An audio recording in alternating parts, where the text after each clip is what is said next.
Failures of Swift Caravan sunroofs or panoramic windows. The term seems to be somewhat interchangeable. A holiday in Spain, emergency repairs on a Swift Challenger. The only good thing about it is that it's a good vantage point for watching the wonderful vultures in this national park. This video is a story of multiple failures and potential disasters, of doing what is necessary to survive and get back home, and of why Swift panoramic windows fail and why it's likely they will continue to fail. The story began when I was on a holiday in the New Forest with my son. He had bought a Swift Sprite Major at the same time as I'd bought my Swift Challenger, and they were both a year and a half old. We discovered to our horror that the sunroof had cracked. This was doubly alarming because my wife and I were just about to depart on a 3-month holiday to Spain, coming back just before Christmas. So, was this going to happen to us? Then, our sunroof failed. As it was going to take 2 to 3 months for the Swift sunroof touring repair team to get to this caravan, we did a temporary repair.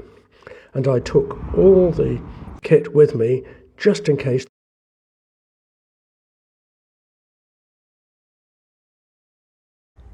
So the process is going to be, first of all, I'm going to drill a small hole at the end of each crack to stop the crack spreading further. I'm going to use this acrylic adhesive WC102 from Bondrite to actually go into the crack. It's a very water adhesive that should be wicked into the crack. When that's dry, I'm going to use Gorilla crystal clear tape, which is supposed to be completely waterproof and reasonably strong. Then, 1 month into the holiday, the sunroof started cracking more. I'm 1 month into a 3-month holiday in Spain, and the top window is cracking. And there's no way I can get up to that height to repair it by standing on the front. So I've borrowed a ladder from the very kind people at this site. I'm going to have to get up onto the roof to work on it. Wonderful.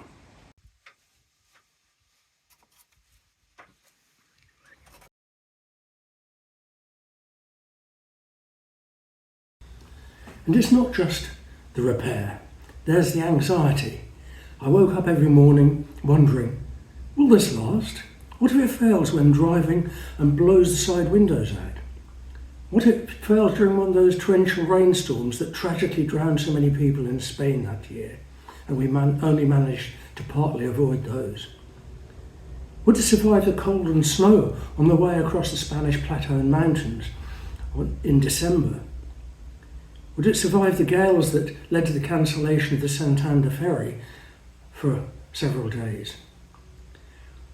What if I got stuck in Spain in the winter with an undrivable caravan and the Brexit invoked 90-day limit, which, if you breach it, can result in fines and a 2-year ban from going to Europe? This is what Swift don't seem to appreciate. It seems as if, we give you a warranty that eventually it'll get fixed, but it doesn't cover all the side effects, all the lost time and money, because time is money. You can't have your time again. It doesn't get the caravan industry off the hook. The spin-offs from failure can be huge. The only solution is to build caravans that don't fall apart. I've regularly caravanned in Europe for 50 years. And I've never had this sort of problem, never. Fortunately, I did get home. But then I lost the caravan months while getting this and other issues fixed at further cost and further inconvenience to me. So why has the window failed? First on my son's caravan, then on mine. As an engineer who's headed up engineering teams in a number of different industries, I of course have my opinions, but it's important for me to say this is only my opinion, and I don't think Swift agree. But let me put it to you. The window is stuck into the Caravan with a mounting adhesive. The Caravan will distort slightly as it's travelling, as wind force is coming on it, as it expands with higher temperatures, shrinks with lower temperatures, and also the window expands and shrinks and changes its shape with pressure. That is wind pressure and air pressure. If the window was glued into the Caravan absolutely rigidly, it would be stressed and break. That's obvious.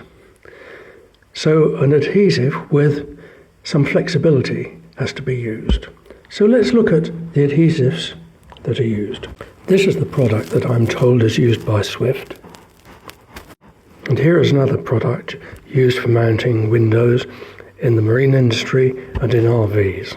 If we look at the figure for Shore A hardness, then the smaller the number, the more flexible it is.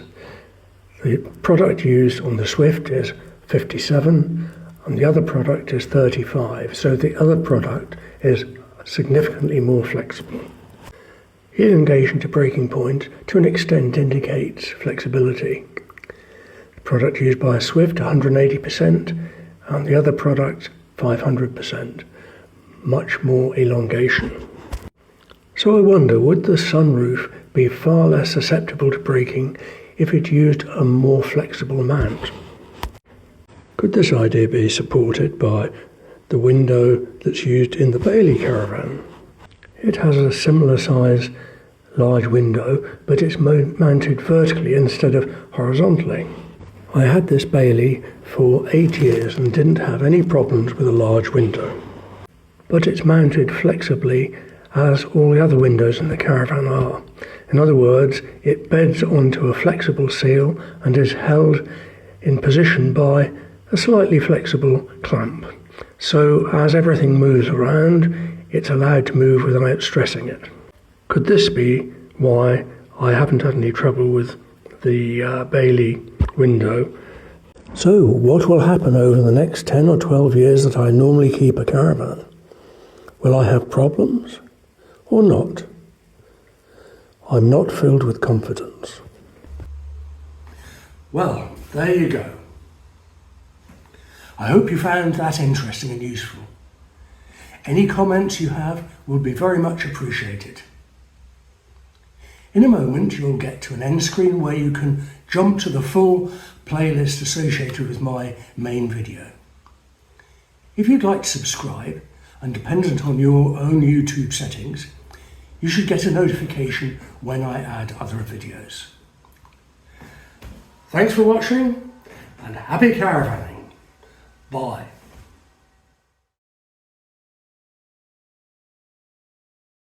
Swift to fail. Challenger, a challenge to own. It's really sad because if you put aside this catalogue of issues, it's a really beautiful Caravan.